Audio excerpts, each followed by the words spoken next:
खबरों का सारथी। नमस्कार, स्वागत है आपका के न्यूज में। आप देख रहे हैं देश की बात। रुक करते हैं चौकी सुर्खियों का। मन की बात का 122वां एपिसोड। पीएम मोदी बोले ऑपरेशन सिंदूर एक सैन्य मिशन नहीं, बदलते भारत की तस्वीर। पीएम मोदी 2 दिवसीय दौरे पर कल जाएंगे गुजरात। राज्य को देंगे 82,000 करोड़ के विकास कार्यों की सौगात।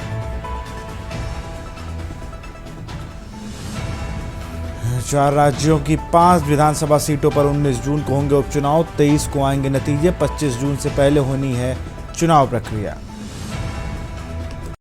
भाजपा इंडिया के सीएम डिप्टी सीएम की बैठक। पीएम मोदी मीटिंग में पहुंचे। ऑपरेशन सिंदूर जातिगत जनगणना मोदी 3.0 सरकार के 1 साल पर चर्चा।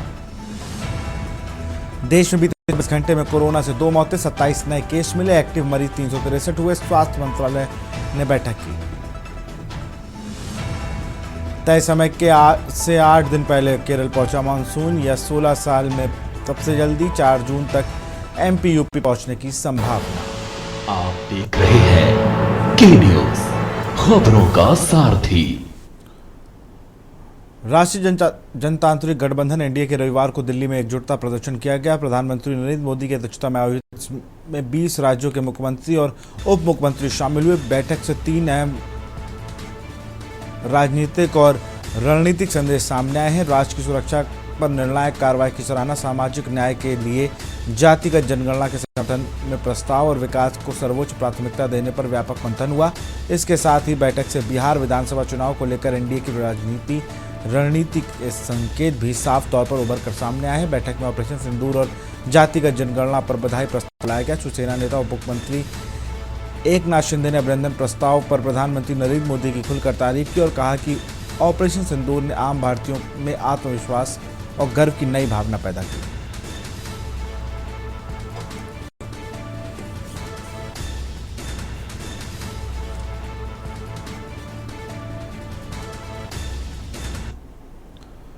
खबर यमुनानगर से। हरियाणा हेरिटेज बोर्ड के उपाध्यक्ष एवं समाजसेवी श्री घूमन सिंह किरमिच ने पंचधुनी अग्नि तपस्या के 25वें दिन जग ज्योति दरबार बीजापुर पहुंचकर माथा टेका और दरबार के पीठाधीश्वर महंत राजेंद्र पुरी महाराज से आशीर्वाद प्राप्त किया। इस अवसर पर उन्होंने कहा कि पंचधुनी तपस्या जैसे आयोजन भारतीय सनातन परंपरा और की गौरवशाली धरोहर है, जो समाज को आध्यात्मिक उन्नति, आत्मिक शांति और संस्कारित जीवन की प्रेरणा प्रदान करती है।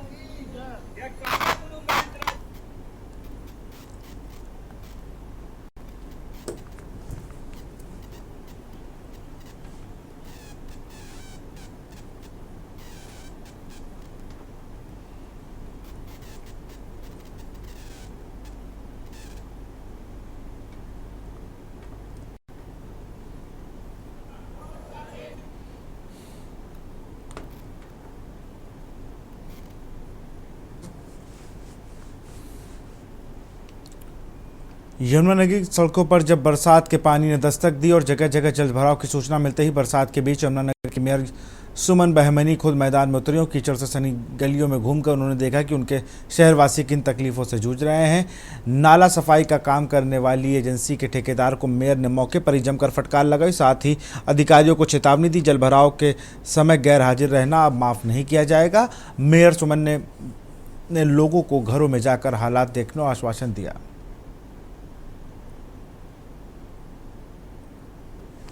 से बहुत ही अधिक चिंता का विषय मेरे लिए रहा, क्योंकि बारिश जो हुई है वो इतनी ज़बरदस्त रही जिसकी वजह से ओवरफ्लो हुआ। और चाहे वो सीवरेज की समस्या है, चाहे हमारे नालों की समस्या है, चारों तरफ बहुत सारे पॉइंट्स हमने सवेरे से चेक किए हैं। जैसे शक्ति नगर में गए हम, प्रोफेसर कॉलोनी में लोगों के घरों के अंदर बहुत ही गंदा सिल्ट वाला पानी घुसा हुआ है। लोगों का जीना दोभर हुआ है। खबर नोहर से है, जहां उपखंड में शामिल रानीसार, जोकसार, पांडुसार व कर्मशाना गांव में अपाड़ी योजना की पेयजल लाइन से किया अवैध कनेक्शन काटे गए। अधिशासी अभियंता साहिल कुमार ने स्वीकार किया कि शिकायत मिलने पर अवैध कनेक्शन की जांच कर दोषियों के कनेक्शन काटने का अभियान चलाया गया।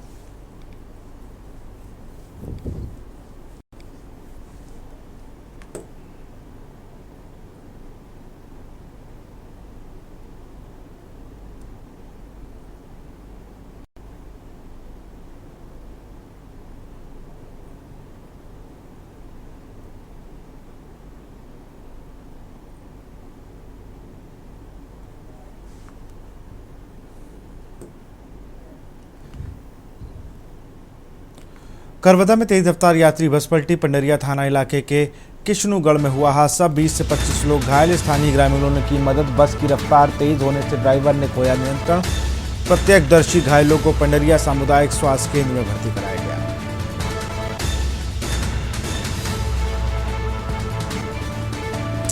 बीस से 25 लोग घायल। स्थानीय ग्रामीणों ने की मदद।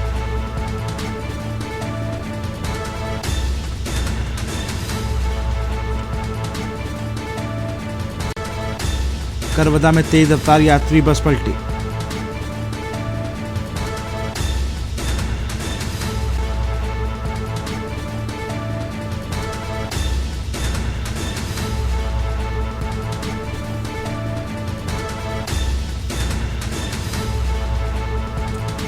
बस की रफ्तार तेज होने से ड्राइवर ने खोया आपा।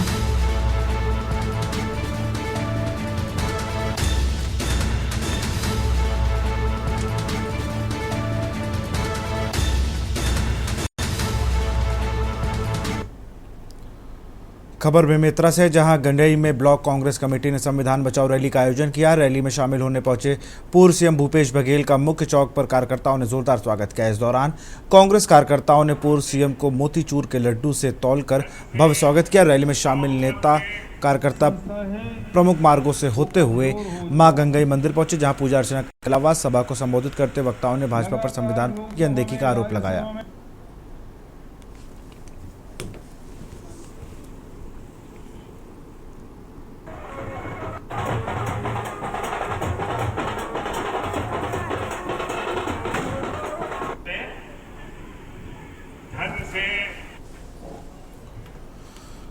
खबर छत्तीसगढ़ के धमतरी से है, जहां पुलिस ने चोरी कर 2 अलग अलग मामलों में 4 आरोपियों को गिरफ्तार किया। पीड़ित ने कोतवाली पुलिस में दर्ज कराई चोरी की रिपोर्ट में अज्ञात चोरों पर घर में रखे तमाम सामान सहित नगद रुपए ले उड़ने का आरोप लगाया। घर में हुई चोरी की तफ्तीश आगे बढ़ाते हुए पुलिस ने सुमित यादव पुत्र राकेश, सौरभ यादव व सुमित यादव पुत्रगण राजू यादव को संदेह के आधार पर हिरासत में लेकर पूछताछ की। थोड़ी ही देर में आरोपियों ने वारदात को अंजाम देने की बात स्वीकार कर ली।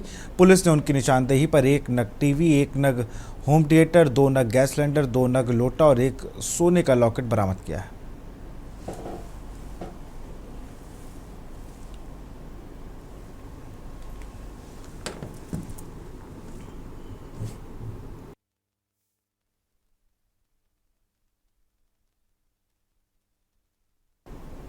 मुरैना में गर्मी से परीक्षार्थियों का बुरा हाल है। गर्मी से बेहाल परीक्षार्थी पेपर में कपड़े उतार के कर रहे पेपर। एक हाथ में पेपर लिख रहे हैं, दूसरे से कर रहे हवा। कॉलेज में इन्वर्टर और जनरेटर की कोई व्यवस्था नहीं। पीजी कॉलेज में परीक्षार्थियों की हालत खराब। वीडियो सोशल मीडिया पर हो रहा वायरल। एक हाथ में पेपर लिख रहे और एक हाथ से कर रहे हवा। कॉलेज में इन्वर्टर और जनरेटर की कोई व्यवस्था नहीं।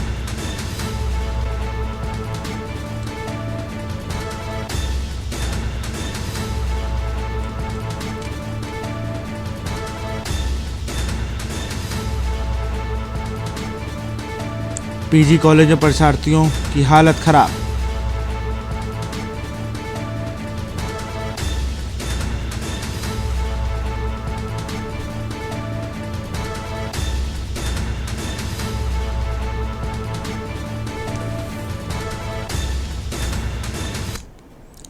मुरैना से है खबर, जहां पर जौरा कस्बे में बिजली विभाग की लापरवाही का अनोखा जवाब स्थानीय लोगों ने उत्सव के रूप में दिया। इस्लामपुर बजरंग गली में 10 दिन से बिजली गुल थी। जैसे ही वहां नई डिस्ट्रीब्यूशन ट्रांसफार्मर यानी डीपी लगाई गई, लोगों ने ढोल नगाड़े बजाकर माला पहनाकर उसका स्वागत किया। इस आयोजन ने जहां स्थानीयों की परेशानियों और नाराजगी को उजागर किया, वहीं बिजली विभाग की गैर जिम्मेदाराना कार्यशैली पर भी सवाल खड़े किए।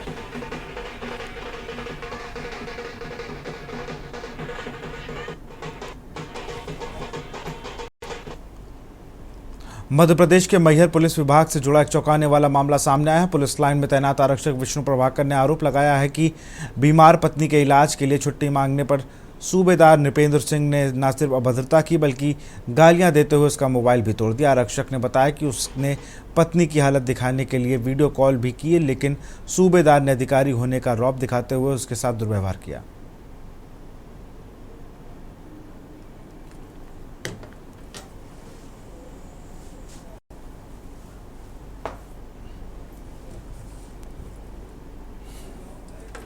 पहले मेरे पत्नी की तबीयत खराब चल रही है, मैं उसको भर्ती करके हॉस्पिटल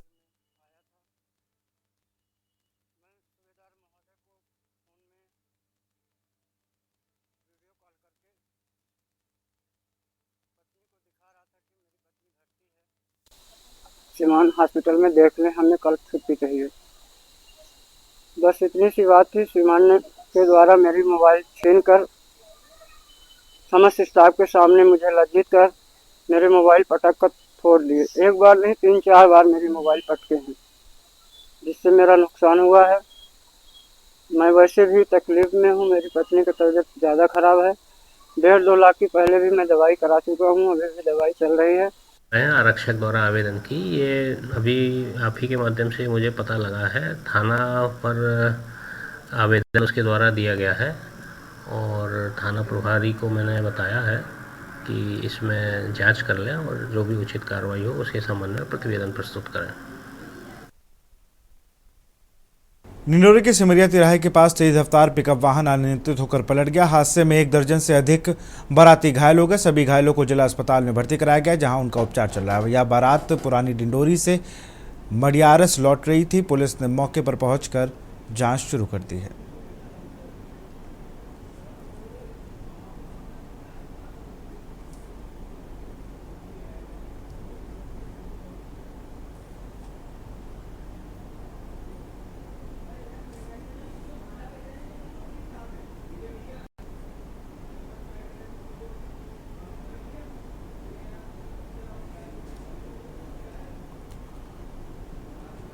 खबर गोड्डा से है, जहां गामा क्षेत्र में लाल टमिटिया थाना पुलिस ने मुखबिर की सूचना पर अवैध अंग्रेजी शराब की बड़ी खेप पकड़ी। बरामद हुई विभिन्न ब्रांड की शराब सफेद बुलेरो से बिहार ले जाई जा रही थी। पुलिस ने बिहार के बांका निवासी बुलेरो चालक प्रिंस कुमार पोद्दार को मौके से ही गिरफ्तार भी कर लिया।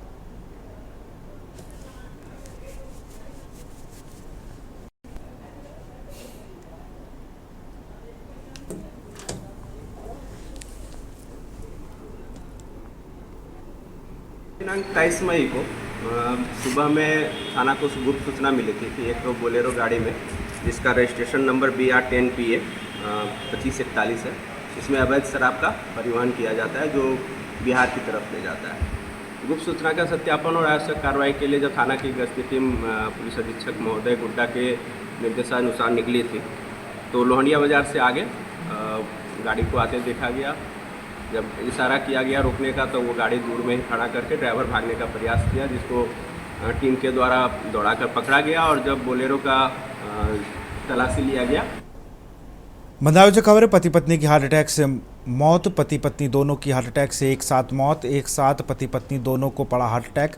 पहले पत्नी की हार्ट अटैक से हुई मौत, कुछ ही देर बाद पत्नी को आया हार्ट अटैक। परिजन दोनों को लेकर मेडिकल कॉलेज पहुंचे, जहां दोनों को डॉक्टरों ने मृत घोषित कर दिया।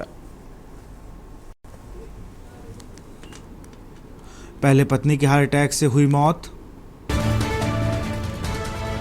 कुछ ही देर बाद पति को आया हार्ट अटैक। परिजनों ने दोनों को लेकर मेडिकल कॉलेज पहुंचे।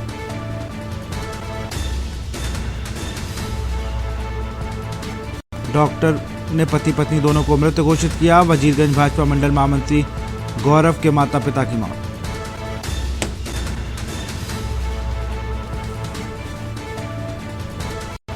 लखनऊ से खबर है, इंदिरा नगर में सरेराह दौड़ाकर मारी गई गोली। सरेराह दौड़ाकर बिल्डर को मारी गोलियां। सर्वोदय नगर स्थित कुरेला बांध रोड पर मारी गई गोलियां। पेशे से बिल्डर 26 वर्षीय मुरसलीन को मारी गई गोली। विवाद के बाद दौड़ाकर बदमाशों ने मारी गोली। जान बचाने को गाड़ी छोड़कर भाग रहा था मुरसलीन। स्कॉर्पियो सवार लोगों ने बीच सड़क पर मारी गोली। घायल मुरसलीन को ट्रामा सेंटर कराया गया भर्ती। सूचना पाकर मौके पर पहुंचे पुलिस अफसर। मौके पर फॉरेंसिक यूनिट को भी बुलाया गया। पुलिस के मुताबिक फैज और अरसल का नाम आया है सामने। गाजीपुर थाना क्षेत्र के इंदिरा नगर स्थित सर्वोदय नगर की पूरी घटना।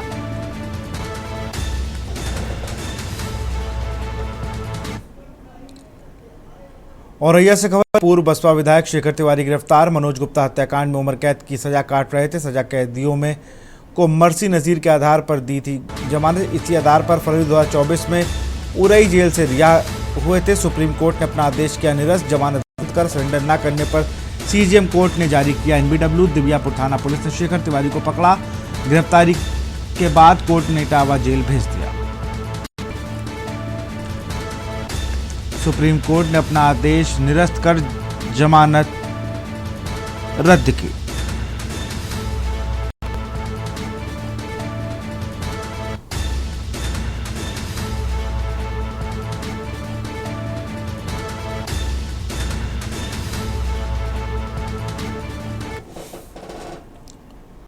भदावी से खबर है, पुलिस की बड़ी कार्रवाई, 4 लुटेरे गिरफ्तार। थाना बिलसी पुलिस, स्वाट और एसओजी की संयुक्त कार्रवाई, 4 शातिर चोर गिरफ्तार। दिल्ली व बदायूं के निवासी 15,000 सोने की अंगूठी, चांदी की पाजेब, 3 एंड्रॉइड फोन मिले। चोरी की मारुति कार, अवैध तमंचे व कारतूस भी बरामद। कई पुराने मामलों में वांछित खंगाले जा रहे रिकॉर्ड।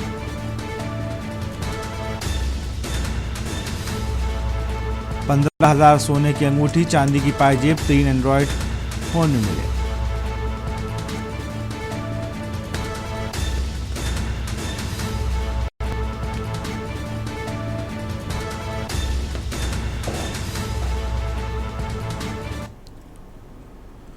खबर कानपुर से, जहां सोशल मीडिया पर एक वीडियो तेजी से वायरल हो रहा है, जिसमें एक पिता अपने बेटे की बीमारी का जिक्र कर भारत सरकार से अपील करता नजर आ रहा है। पड़ताल करने पर वीडियो बनाने वाले शख्स की पहचान की गई। जानकारी मुताबिक वीडियो बनाने वाला शख्स का नाम धीरज शर्मा है, जो पेशे से पूर्व पत्रकार के साथ साथ एक कॉलेज में प्रोफेसर भी है, जिसका बेटा श्रेष्ठ DMD यानी ड्यूचेन मस्कुलर डिस्ट्रॉफी जैसी गंभीर बीमारी से जंग लड़ रहा है। ऐसे में पिता धीरज शर्मा ने सोशल मीडिया के माध्यम से भारत सरकार से अपील करते हुए इस बीमारी के इलाज के लिए तेजी से प्रयास करने का निवेदन किया है। साथ ही देश के वैज्ञानिकों से भी अपील की कि इस बीमारी का जल्द से जल्द इलाज खोजें। बता दें कि दुनिया में चौथे नंबर की इकॉनमी वाले देश भारत में मौजूदा वक्त में ये बीमारी लाइलाज है। ड्यूचेन मस्कुलर डिस्ट्रॉफी एक अनुशांशिक बीमारी है, जिसका अब तक कोई इलाज नहीं है। इस बीमारी को लेकर बॉलीवुड में सलाम वेंकी नाम की फिल्म भी बन चुकी है। ऐसे में पिता धीरज शर्मा ने सरकार से इस गंभीर बीमारी पर ध्यान देने की अपील की है, जिसके जद में देश के सैकड़ों बच्चे हैं जो जीने की आस लेकर इस बीमारी के साथ जंग लड़ रहे हैं। हम लोगों के पास एक कमाल के साइंटिस्ट है और उन्होंने अपनी खुद की वैक्सीन भारत में निकाली और जो बहुत ही कारगर और बहुत ही असरदार है और उसने अपना काम भी किया। तो बस मेरी इतनी सी रिक्वेस्ट है, मेरा निवेदन है कि मस्कुलर डिस्ट्रॉफी जो जेनेटिक डिजीज है, जेनेटिक डिसऑर्डर है, ड्यूचेन मस्कुलर डिस्ट्रॉफी DMD इसको है, इसी बीमारी से मेरा बेटा जूझ रहा है। और मेरा बेटा ही नहीं, भारत में सैकड़ों हजारों बच्चे इस बीमारी से जूझ रहे हैं। और मैं सिर्फ अपने बेटे के लिए नहीं, मैं भारत के हर उस बच्चे के लिए ये प्रार्थना कर रहा हूँ, आपसे रिक्वेस्ट करना चाहता हूँ कि प्लीज़ प्लीज़ इस बीमारी के इलाज के लिए कुछ जल्दी से जल्दी किया जाए। हमारे बच्चों के पास ज़्यादा समय नहीं है। इस बीमारी की गंभीरता को समझना होगा और जब सरप्टा या फाइजर जैसी कंपनी ने इस बीमारी से रिलेटेड एक टेम्परेरी ट्रीटमेंट इजाद कर लिया है और वो दवाइयाँ हैं, लेकिन वो इतनी महंगी हैं कि जो है हम लोग पेरेंट्स नहीं करा सकते। तो मैं हाथ जोड़कर विनती करता हूं कि इस दिशा में भारत सरकार कुछ उचित कदम उठाए और बच्चों को यूँ तड़पता हुआ ना छोड़े कि वो अपनी, और सिर्फ बच्चे ही क्यों, बच्चों के माता पिता भी उस दर्द में जो तड़प रहे हैं, प्लीज़ उनसे उनको बचा लें। बस यही मेरी प्रार्थना है।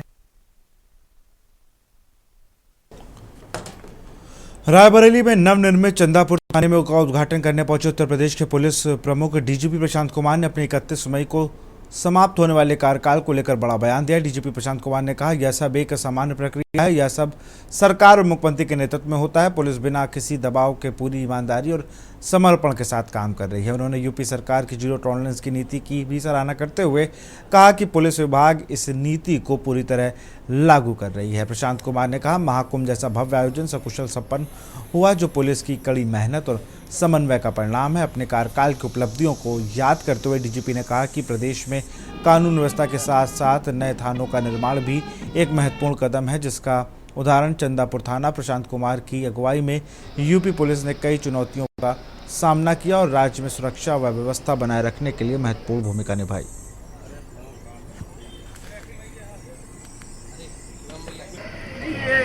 तो ये सब चीज़ें तो एक सामान्य प्रक्रिया है सरकारी नौकरी में। ये सारी चीज़ें, इसका पूरा श्रेय सरकार को और माननीय मुख्यमंत्री जी के नेतृत्व को जाता है।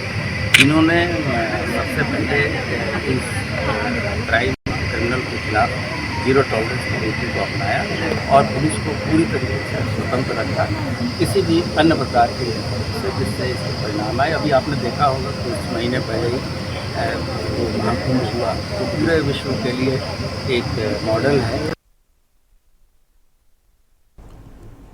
यूपी की राजधानी लखनऊ का लुलु मॉल अब पीएम नरेंद्र मोदी और सीएम योगी आदित्यनाथ के लोकल फॉर वोकल स्लोगन को साकार बनाएंगे।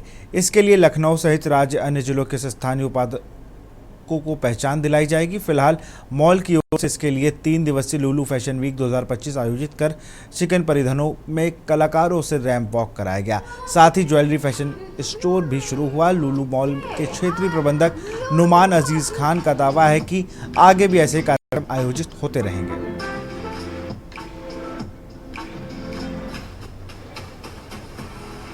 अबे यार ये लोग बहुत दिक्कत देते हैं साला।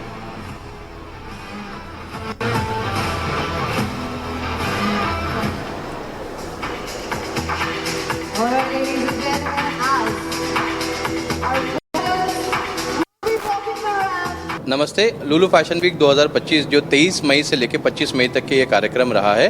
23 तारीख को इसका इनॉग्रेशन मिस दीवा मिस यूनिवर्स श्वेता शारदा जी ने किया।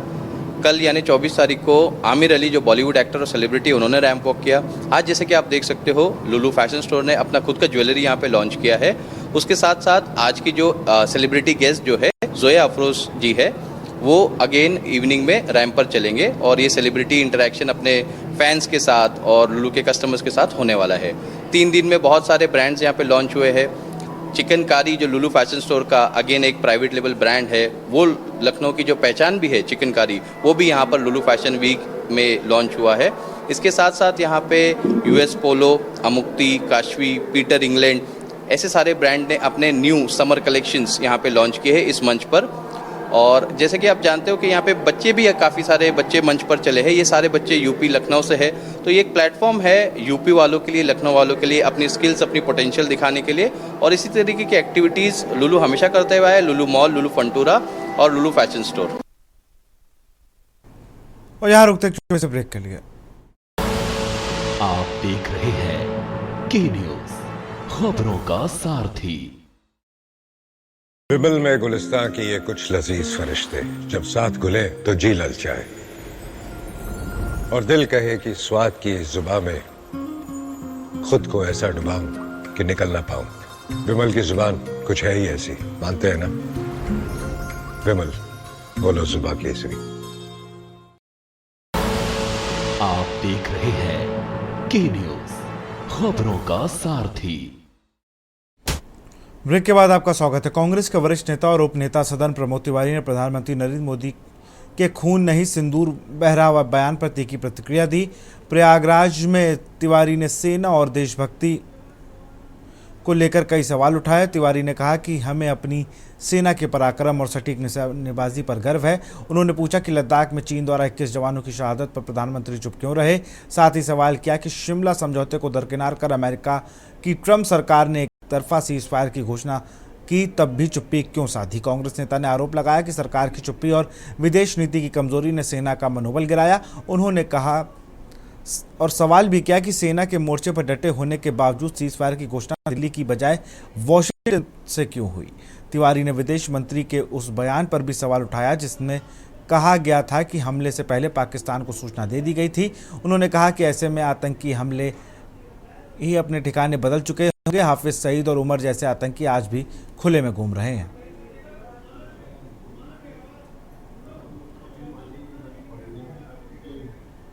कल से दूर हो जाए। श्रद्धांजलि देता हूँ उनके पतियों को या उनको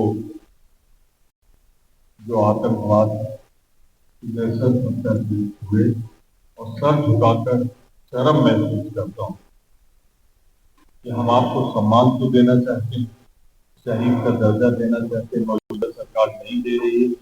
पर आज सरकार की खबर अमेठी से है। लोकसभा चुनाव 2024 अमेठी संसदीय सीट से चुनाव हारने के बाद पहली बार पूर्व केंद्रीय मंत्री स्मृति जुबिन ईरानी कल अमेठी के एक दिवसीय दौरे पर आ रही हैं। नई दिल्ली से हवाई जहाज द्वारा लखनऊ स्थित अमौसी एयरपोर्ट पहुंचने के बाद स्मृति ईरानी सड़क मार्ग से हैदरगढ़ इन होना होते हुए जनपद मुख्यालय अलीगंज स्थित मैदान मवई में बने अपने आवास पर पहुंचेंगी। वहां वह भाजपा नेताओं और कार्यकर्ताओं से मुलाकात करेंगे। दोपहर 3 बजे जनपद मुख्यालय गौरीगंज के जामू रोड स्थित श्री इंटर कॉलेज के खेल के मैदान में आयोजित जनसभा को संबोधित करेंगे। स्मृति ईरानी के इस दौरे को लेकर भाजपा कार्यकर्ताओं में उत्साह है और खुशी का माहौल है, जबकि स्थानीय राजनीति में तपती गर्मी के बीच सियासी पारा चढ़ गया। अमेठी पूर्व केंद्रीय मंत्री स्मृति जुबिन ईरानी एक दिवसीय दौरे पर हैं।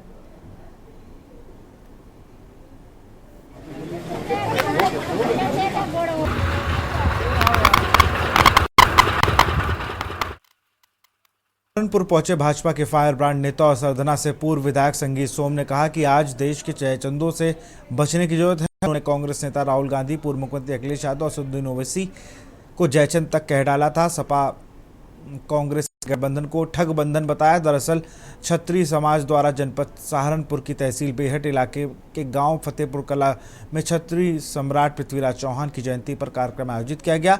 मौसम खराब होने के कारण कार्यक्रम स्थल में परिवर्तन कर नौगवा में आयोजित किया गया।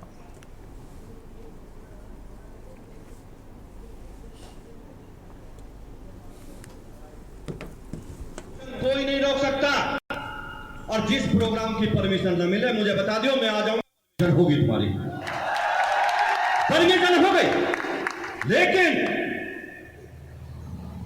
मैं अभी भी देख रहा हूं। मैं गाड़ी से उतरा, युवा सम्मान करो।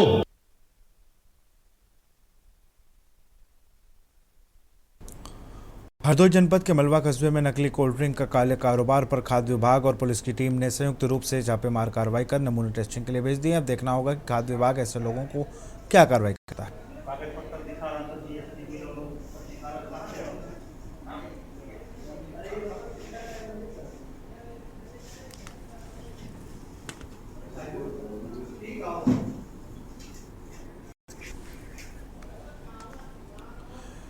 खबर हरदोई से है, जहां बैनीगंज कोतवाली क्षेत्र के बक्सापुर गांव में तालाब में मिट्टी खोदने रहे युवक की मिट्टी में दबने से मौत हो गई। बताया गया कि खुदाई के दौरान अचानक मिट्टी फट गई, इससे युवक मिट्टी में दब गया। ग्रामीणों की सूचना पर पहुंची पुलिस ने मिट्टी हटवाकर युवक को बाहर निकलवाया, लेकिन जब तक उसकी मौत हो चुकी थी।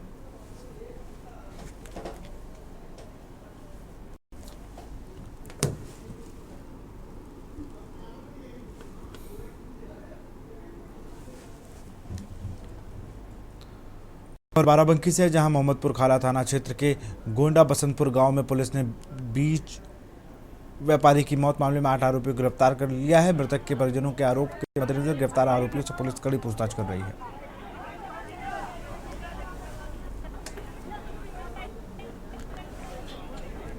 कल शाम को मोहम्मदपुर खाला क्षेत्र के ग्राम गोड़ा में एक व्यक्ति अपनी दुकान पर बैठा हुआ था। उसी समय कुछ पुराने विवाद को लेकर के कुछ लोगों के द्वारा उनके ऊपर हमला किया गया। इसमें उनको चोटें आई, उन्हें तत्काल हॉस्पिटल भेजा गया, जहां उनकी डेथ हो गई। इस सूचना पे तत्काल थाना मोहम्मदपुर खाला पे सुसंगत धाराओं में FIR पंजीकृत कर विवेचना प्रारंभ की गई। जो घटनास्थल है वहाँ पे पुलिस बल तैनात किया गया है। इस घटना में 7 लोगों को नामजद किया गया था और कुछ अन्य के नाम वहाँ लगे हुए CCTV कैमरों की मदद से और पूछताछ से प्रकाश में आए हैं। लखीमपुर खीरी में तिकोनिया कोतवाली क्षेत्र के खमरिया कोयला नगर गांव में एक विवाहिता के 3 बेटियों होने पर उसके पति ने मारा पीटा और 3 तलाक देकर घर से निकाल दिया। विवाहिता और उसके परिजन अफसरों की चौखट पर चक्कर काट रहे हैं। आरोप है कि पुलिस ने कोई कार्रवाई नहीं की। पीड़ित परेशान होकर ददर के ठोकरे खाने को मजबूर है।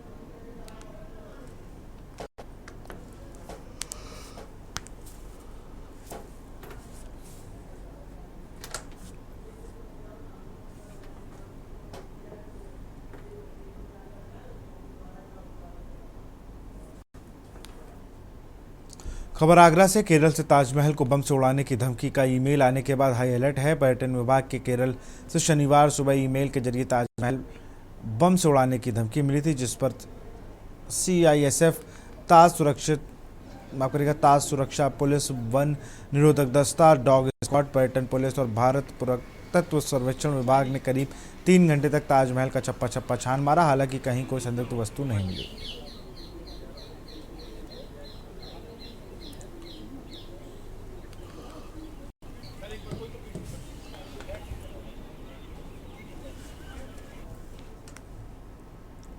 खबर बाराबंकी से, जहां दिन दहाड़े एक बीज व्यापारी की ताबड़तोड़ लाठी डंडे और हथगोले से पीट कर हत्या कर दी गई। घटना के बाद मृतक परिजनों ने पोस्टमार्टम के बाद शव को सड़क पर रखकर विरोध प्रदर्शन किया। प्रदर्शनकारी करीब 2 घंटे से आरोपियों की गिरफ्तारी की मांग करने पर अड़े हुए हैं।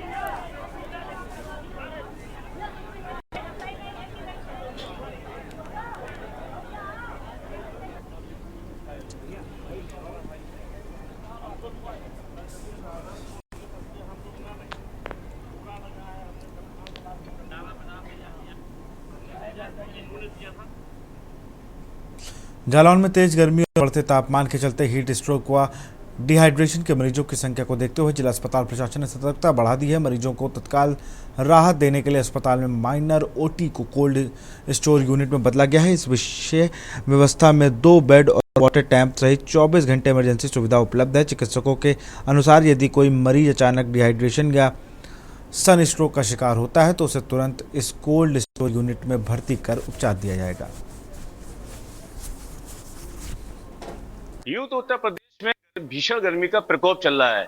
गर्मी इतनी तेज है, तापमान इतना बढ़ता जा रहा है कि लोगों का घर से निकलना मुश्किल होता जा रहा है। जी, हम बात कर रहे हैं जालौन के मुख्यालय उरई के जिला अस्पताल की, जहां पर हमने एक रियलिटी चेक किया, क्योंकि यहां पर बताया गया कि गर्मी से बचने के लिए जो भी गर्मी में प्रकोप में अगर आ जाता है, जैसे ये डिहाइड्रेशन हो या हीट वेव की अगर चपेट में कोई आता है, तो तत्काल उसका उपचार कैसे किया जाएगा। आज हमने जिला अस्पताल में इसका निरीक्षण किया और यहाँ पर हम माइनर OT कोल्ड स्टोर पर खड़े हैं। तो अब जिस तरीके से आप देख सकते हैं कि माइनर OT कोल्ड स्टोर यहाँ पर जो है किस तरीके से गर्मी को उपचार करने के लिए जिला अस्पताल का इंतजाम किया गया है। ये देख सकते हैं, यहाँ पर अंदर जाकर हम देखेंगे कि किस तरीके से यहाँ पर मरीजों को उपचार किया जाएगा। और यहाँ पर ये डब देख रहे हैं, डब में पानी में लोगों को मरीज को लाके तत्काल उपचार किया जाता है। और इसी तरीके से यहाँ पर आप देख लीजिए कि 2 बेड लगाए गए हैं और अगर तत्काल मरीज यहाँ पर आते हैं तो किस तरीके से इनका इलाज किया जाएगा। हालांकि यहाँ पर हमने जाके एक रियलिटी चेक किया, इसमें हमें वो सारी चीजें दिखाई दे रही हैं जो जिस चीज के लिए हम आए हैं।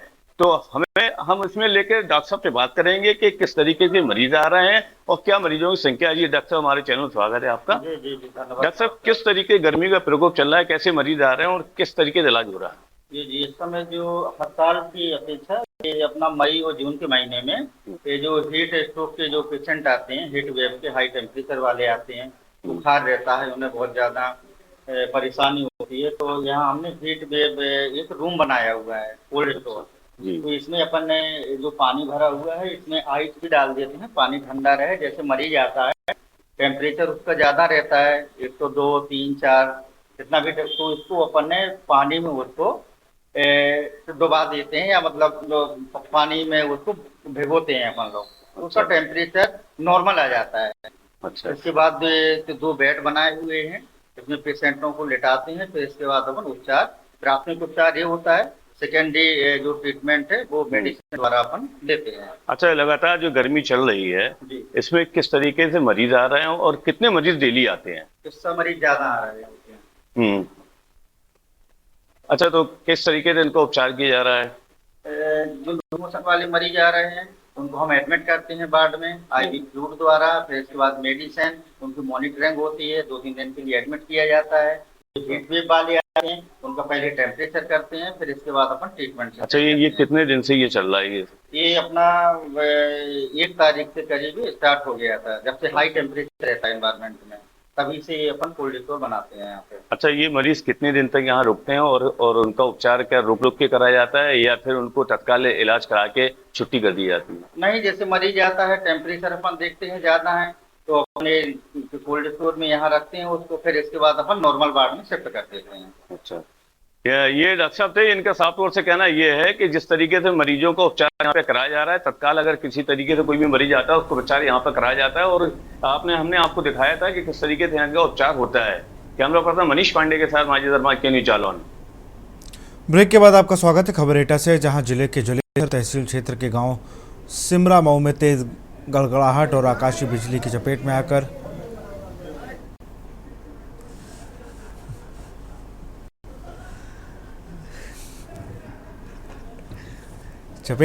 32 बकरियों की मौत हो गई। किसान राकेश के फार्म हाउस में लगभग 200 बकरी थी, जिनमें से बिजली की चमक और तेज आवाज से घबराकर 32 बकरियां मौके पर मर गई।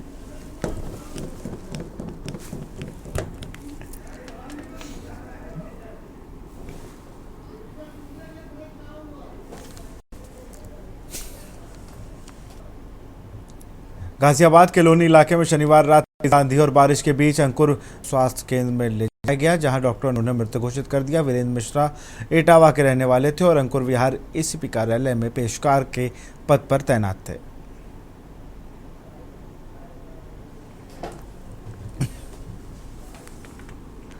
इस समय मैं मौजूद हूँ लोनी अंकुर विहार एसीपी कार्यालय के बाहर, जहां पर देर रात की बारिश के बाद एसीपी अंकुर विहार का कार्यालय क्षतिग्रस्त हुआ, जिसकी छत गिरने से वीरेंद्र मिश्रा जो सब इंस्पेक्टर थे यहाँ पर लेटे हुए थे, उनकी मौत हो गई है। आपको दिखाएंगे वो कमरे का नजारा कि जो अभी 2023 में ही ये कमरा बनाया गया था और देर रात की बारिश यानी कि एक बारिश भी कमरा नहीं झेल पाया और क्षतिग्रस्त हुआ। आप देख पाएंगे यहाँ पर वो कमरा है जिसको 2023 में ही बनाया गया था। हालांकि अब उसके निर्माण कार्य में हुए भ्रष्टाचार की जांच की बात भी पुलिस अधिकारी कर रहे हैं, लेकिन जब कमरा बना था, जिस समय निर्माण कार्य चल रहा था, उस समय पर किसी ने भी यहाँ पर कोई ध्यान नहीं दिया, जिसके चलते देर रात हादसा हुआ। यहाँ पर पूरी तरह से एक कहा जा सकता है जो अंकुर विहार एसीपी का कार्यालय था, पूरा एसी कार्यालय में आपको दिखा दूं कि यहाँ पर चलता था। और आप देख पाएंगे कि किस तरह से जो इंग्लैरन है, जो छत डाली हुई थी, उसकी ये इंग्लैरन है कितनी लंबी, यानी कि लंबाई की बात करें तो लगभग 20 से 22 फुट से लंबी ये इंग्लैरन डाली गई है और बीच में कोई सपोर्ट नहीं दी गई थी। वहीं मैं आपको किनारा दिखा दूं जहां पर ये टिकी हुई थी,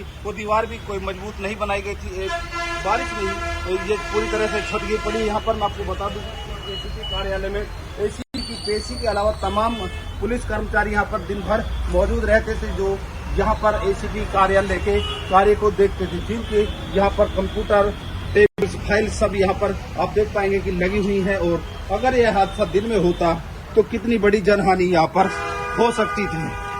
इस कृषि पर ही जो जिनकी मौत हुई है, हालांकि देर रात वो यहाँ पर किसी कारणों से रुके थे, घर नहीं जा पाए थे, तो यहीं पर वो रुके हुए थे और इसी कमरे में सोए हुए थे। यहाँ पर आप देख पाएंगे कि तमाम फाइलें दबी हुई हैं, तमाम जो कंप्यूटर है वो टूट चुके हैं और जो छत की और की लिंक थी उसको वो भी टूटकर क्षतिग्रस्त हो चुकी है। वहीं तमाम फाइलें यहाँ दबी हुई हैं और कंप्यूटर की बात करें तो जितने भी यहाँ पर सामान थे सभी यहाँ पर तब क्षतिग्रस्त हो गए हैं। वहीं आपको बता दें कि इस कार्यालय का निर्माण पुलिस के फंड के द्वारा कराया गया था और ठेकेदार की बात करें तो अब ठेकेदार के खिलाफ जांच की बात कही जा रही है। 2023 में यानी कि लगभग 1.5 से 2 वर्ष पहले इस भवन का निर्माण हुआ था और 1.5 से 2 वर्ष में ही भ्रष्टाचार का निर्माण गिर चुका है। अब इसमें कौन दोषी है, किस किस व्यक्ति ने भ्रष्टाचार में हिस्सा लिया है, वो जांच के बाद ही शामिल हो पाएगा। अब जो मृतक सब इंस्पेक्टर थे उनके शव को पोस्टमार्टम के लिए भेज दिया गया है। सरकारी अस्पताल जहां जो 2 नंबर पर मौजूद है वहां पर डीसीपी देहात पहुंचे, सुरेंद्र तिवारी जो भारी पुलिस बल वहां पर पहुंचा था और वहां से अब परिजनों को साथ लेकर पोस्टमार्टम के लिए भेज दिया। लेकिन भ्रष्टाचार की बात एक बार फिर उजागर हुई है कि पुलिस प्रशासन में किस तरह से भ्रष्टाचार हुआ है, किस तरह से भ्रष्टाचार का जो निर्माण कार्य है वो किया गया था। तस्वीरें गवाही दे रही हैं कि इस मकान को बनाने के लिए जिस तरह से जो लापरवाही की गई, क्योंकि अगर हम लंबाई की बात करें तो काफी लंबा ये मकान है, लगभग 22 से 25 फुट इस मकान के अंदर की लंबाई है और जो टीआरएन डाली गई थी वो लंबाई में ही डाली गई थी और अगर वो चौड़ाई में डाली जाती तो शायद ये हादसा नहीं होता। तो कहीं ना कहीं ठेकेदार ने इस निर्माण कार्य में लापरवाही की है, लेकिन लापरवाही में एक सब इंस्पेक्टर की मौत हो चुकी है। यही सत्य है। अब जांच के बाद क्या होगा, किस पर कार्रवाई होगी, वह तो आने वाला समय ही बताएगा। जयवीर मावी के न्यूज गाजियाबाद। जनपद ललितपुर के मेहरानी तहसील के सैदपुर में मुख्यमंत्री योगी सरकार की अति महत्वाकांक्षी योजना के अंतर्गत 1472.33 एकड़ भूमि में यूपी सीडा द्वारा बल्क ड्रग पार्क की स्थापना की जा रही है। इसके अंतर्गत 350 एकड़ भूमि पर प्रथम चरण में विकास कार्य किया जा रहा है और इसके लिए 450 करोड़ रुपए भी शासन द्वारा जारी कर दिए गए हैं। बल्क ड्रग पार्क में यूपीएसआईडीसी और जिला प्रशासन के सहयोग से बहुत तेज़ी से काम हो रहा है। पीडब्ल्यूडी, बिजली विभाग, बाकी सब विभाग इसमें बहुत काम कर रहे हैं। यहाँ पहला अलॉटमेंट भी एक प्लॉट का हो गया है। जल्दी ही अगले 2 महीने में अलॉटमेंट की प्रक्रिया भी तेज़ी पकड़ जाएगी। हम लोगों को आशा है कि मुख्यमंत्री जी का जो विज़न था कि ललितपुर में फार्मा पार्क बने, वो इसी साल में उसको और अच्छे से क्रियान्वित होकर अगले साल तक यहाँ यूनिट्स चालू हो जाएं, क्षेत्र में रोजगार भी मिले, लोगों को ट्रेनिंग भी मिले और इस क्षेत्र का विकास हो। बाराबंकी जिले में शनिवार को हुए हथगोला विस्फोट में 26 वर्षीय शैलेंद्र मौर्य की दर्दनाक मौत हो गई। शैलेंद्र की 20 दुकान थी और वह 3 बच्चों का पिता था। उसकी शादी 5 साल पहले हुई थी। परिजनों का आरोप है कि गुड्डू सिंह, मेघा, इंद्रजीत, बघेल, मुन्ना, राहुल और दीपक ने शैलेंद्र पर जानलेवा हमला किया।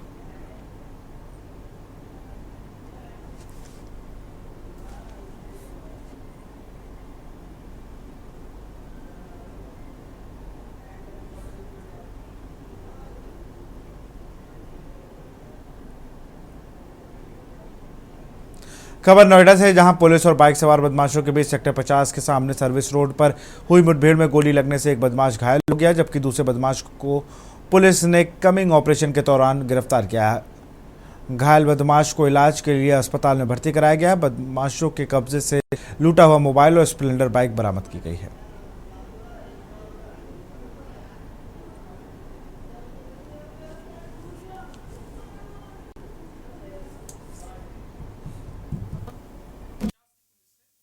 बदमाशों से मुठभेड़ हुई, जिसमें एक बदमाश के पैर में गोली लगी।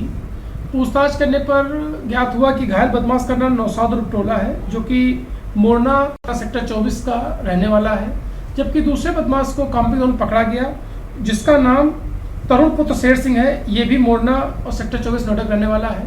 नौशाद काफ़ी शातिर अपराधी है। इसके विरुद्ध लगभग आधा दर्जन अभियोग पूर्व से पंजीकृत हैं। इसने अभी कुछ दिन पूर्व भी थाना 49 में एक मोबाइल स्नैचिंग घटना की थी।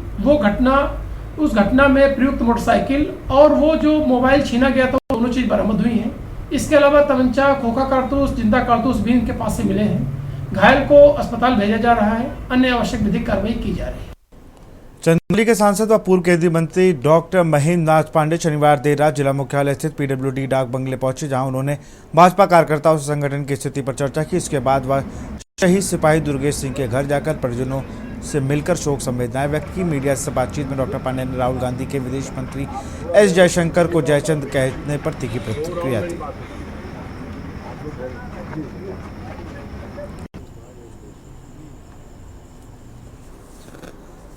ये बड़ा दुर्भाग्यपूर्ण देश के लिए कि जहां सारा पक्ष विपक्ष एक होकर भारत की एकजुटता के साथ और भारत की सेना की शौर्य को सम्मान देते हुए और देश हित को उच्च स्थान देते हुए एक साथ मिलकर चल रहा है, और नेता विपक्ष की महत्वपूर्ण भूमिका में रहते हुए श्री राहुल जी अपनी बचकाना बातों से बाज नहीं आ रहे हैं। उन्हें अपने इस बयानों पर निश्चित तौर से आत्मचिंतन करना चाहिए और देश हित को सर्वोपरि मानते हुए उन्हें। लखनऊ के वजीरगंज स्थित रेजिडेंसी के पास शनिवार देर रात वकीलों के 2 गुटों में पुरानी रंजिश को लेकर विवाद इतना बढ़ गया कि फायरिंग शुरू हो गई। घटना में अधिवक्ता कुंवर अंबिका सिंह और साकिब हसन को गोली लग गई। गोली लगने से दोनों घायल हो गए, जिन्हें तत्काल मेडिकल कॉलेज के ट्रॉमा सेंटर में भर्ती कराया गया। घटना की सूचना मिलते ही पुलिस बल और आला अधिकारी मौके पर पहुंचे और जांच शुरू कर दी। दोनों पक्षों ने एक दूसरे पर फायरिंग का आरोप लगाया। पुलिस घटनास्थल के आसपास में लगे सीसीटीवी कैमरों की फुटेज खंगाल रही है।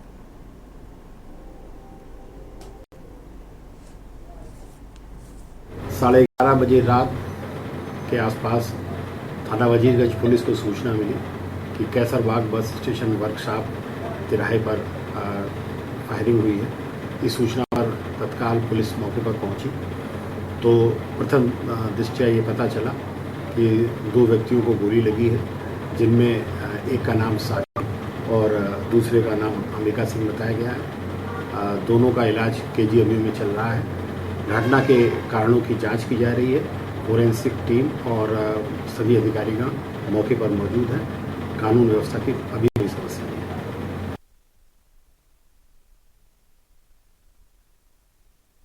फतेहपुर जिले के आबू नगर के एक युवक ने मास्टरमाइंड वॉच धर्मांतरण का आरोप लगाते हुए बजरंग दल के साथ मिलकर सदर कोतवाली पुलिस को शिकायती पत्र दिया। युवक ने बताया कि वर्ष 2023 में उसे दबाव में आकर धर्म परिवर्तन करवा दिया गया था, लेकिन उससे फिर से धर्म परिवर्तन का मुकदमा दर्ज कराया गया है।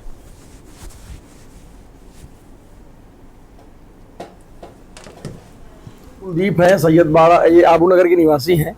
कोई अल्फिया नाम की एक महिला थी जिसके साथ इन्होंने शादी किया था और इनको प्रेम हुआ तो इनके जो उनका साढ़ू था रिश्ते में लगता है वो मुस्लिम, उसी के घर में एक मौलाना मिल करके इसको दबाव बना करके मुस्लिम रीति रिवाज के साथ शादी कराई। इसके साथ बिल्कुल बर्बरतापूर्वक व्यवहार किया। हाथ में ओम गोदा हुआ था तो उसको भी मिटलवा दिया तेजाब से, और जबरन अभी दबाव बना रहे हैं कि मुस्लिम बनो और अगर मुस्लिम नहीं बनोगे तो फिर तुम्हारे खिलाफ मुकदमा करेंगे धर्मांतरण का। संभल जिले के हयातनगर थाना क्षेत्र के शाहपुर गांव में शनिवार देर रात एक दर्दनाक हादसे में मायके आई महिला की करंट लगने से मौत हो गई। मेरा चमन की शादी मेनाठेर के बाग गांव में हुई थी और वह इन दिनों अपने मायके आई हुई थी। आज जो मामला हुआ है, जो महिला की मौत हुई है, क्या मामला था वो? जी वो अपने घर में से आई थी और नीचे ही तार काट के चले गए। लाइनमैन काटने के बाद उनका हाथ लग गया। नीचे था, बच्चे का भी लग जाता, वो तो किसी का भी लग जाता। घूमने आई थी जी, वो उनका बागे गांव के रहने वाली, वो अपने मैके में आई थी। जिसका बिल नहीं गया उसका मीटर ले गए काट के, तार ऐसे ही छोड़ गए। 2-3 हजार रुपये बिल काट रहे हैं मीटर। अच्छा, वैसे तो 5,000 रुपये काटते हैं कम से कम, लेकिन तार जो काट रहे हैं ऊपर से काटते हैं बिल्कुल नीचे से। जहाँ आपका हाथ पहुंच सकता है बच्चों जी, हाथ पहुंच सकता है, हाथ पे करंट लगने जी जी।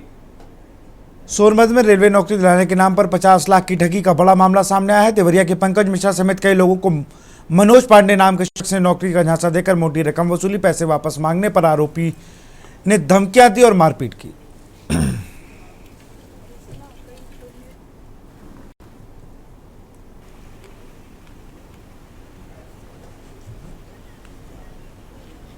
चंदौली पुलिस की स्वाट और सर्विलांस टीम की सख्त मेहनत आखिरकार रंग लाई। जिले भर में गुम हुए 151 कीमती मोबाइल फोन बरामद कर उनके असली स्वामियों को सौंप दिए गए। इन मोबाइलों की अनुमानित कीमत लगभग 30 लाख रुपए बताई जा रही है। इन मोबाइलों की चोरी या गुमशुदगी की शिकायत अलग अलग स्थानों से प्राप्त हुई थी। जिनको आपके द्वारा इनका, तो सर अगर अनुमति हो तो मैं नाम बोलता जाऊँ, शुरू करते हैं सर। एक सेकंड से पहले मुझे एक चीज क्या। खबर पीलीभीत से, जहां टाइगर रिजर्व पुलिस ने कछुआ सहित 2 तस्करों को गिरफ्तार किया है और उनके कब्जे से मिली कार को सीज किया है, जबकि आरोपियों को तीसरा साथी भाग निकला।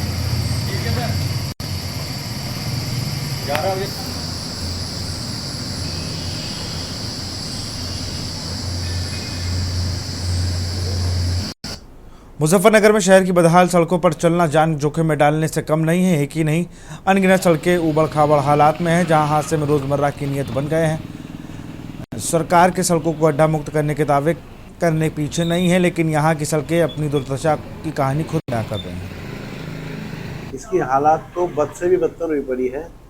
जब तक मंत्री जी थे तब तक तो कुछ सड़क सही रहती थी। मंत्री जी के जाने के बाद तो इस सड़क को कोई पूछने वाला नहीं रहा कि कब से ठीक कब हुई है। तब से खराब ही पड़ी है और पानी पूरा भर जाता है। बरसात के टाइम में तो पूरा पानी ही पानी रहता है और एक एक गोटे तक गाड़ी भी निकलनी मुश्किल हो जाती है। पैदल चलना तो बहुत मुश्किल होता है। पहले हुक्म सिंह बाबू से तो हर 2 साल बाद ये सड़क बनती थी। जब से उनके गुजरने के बाद जब से एक दफे भी सड़क नहीं बनी, सड़क में गड्ढे ही गड्ढे हो गए। आए दिन आदमी उसमें सड़क पे गिरते रहते हैं। लगभग 2 साल से खराब है और हमारे पीछे मोहल्ले में मकान है, रोज का आना जाना लगा रहता है। सड़क पे इस पर कोई ध्यान नहीं दे रहा प्रशासन और काफी टाइम हो गया इसको खराब हुए। आप देख रहे हैं इसकी हालत कैसी है। बड़े बड़े गड्ढे भी हैं, बहुत बड़े गड्ढे, काफी बहुत दिक्कत होती है। कई बार एक्सीडेंट हो जाता है इस पर सड़क पे, कई लोगों को चोट लग चुकी है। ये बारिश पड़ा है, इसमें पानी बहुत भरा है। कहाँ की सड़क है ये? गांधी कॉलोनी के बरादर के पीछे, और बहुत दिक्कत आती है आने वाले को। कब कैसी हालत है? काफी 1-1.5 साल हो गया, इसमें दिक्कत काफी है। जिम्मेदार कौन है? जिम्मेदार तो काफी नागरिक बनते हैं पर निभाता कोई अपनी जिम्मेदारी नहीं है। खबर रायबरेली से, जहां महाराजगंज सर्किल क्षेत्र के चांदापुर में यूपी के डीजी प्रशांत कुमार उद्घाटन करने पहुंचे। उन्होंने पुलिसकर्मियों को संवाद कर बेहतर पुलिसिंग और जनता के साथ सौहार्दपूर्ण व्यवहार करने की सलाह दी। कहा कि जनता की सुरक्षा और कानून व्यवस्था को सुदृढ़ बनाए रखने के लिए नए थाने का गठन महत्वपूर्ण है और निश्चित तौर पर लोगों को इसका लाभ प्राप्त होगा।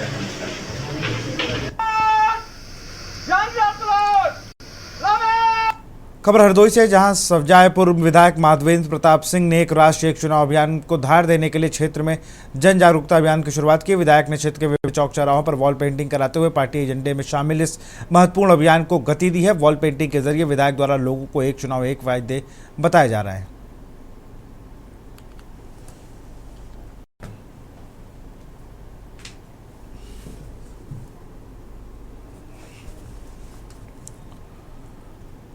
खबर सोनभद्र से, जहां निरीक्षण करने पहुंचे विशेष सचिव जिले के नोडल अधिकारी जयशंकर दुबे और पर मधुमक्खियों ने हमला कर दिया। नोडल अधिकारी यहां तो 2 दिवसीय दौरे के दूसरे दिन क्षेत्रीय भ्रमण के दौरान एक गांव के चौपाल लगाकर ग्रामीणों की समस्या सुन रहे थे। इसी दौरान हवा उड़ती कुछ मधुमक्खियों ने विशेष सचिव के चेहरे पर चिपक कर बैठ गई, जिससे प्रशासनिक अधिकारी छटपटाकर मजबूर हो गए। मौके पर मौजूद अधिकारियों ने स्टाफ व ग्रामीणों के सहयोग से नोडल अधिकारी को मधुमक्खियों के चंगुल छुड़ाया। चैनल से लोग कुछ भी बनाओगे भैया, तो भौरा काटा। तो फिलहाल देश की बात में इतना ही। देखते रहिए न्यूज़ 18। नमस्कार।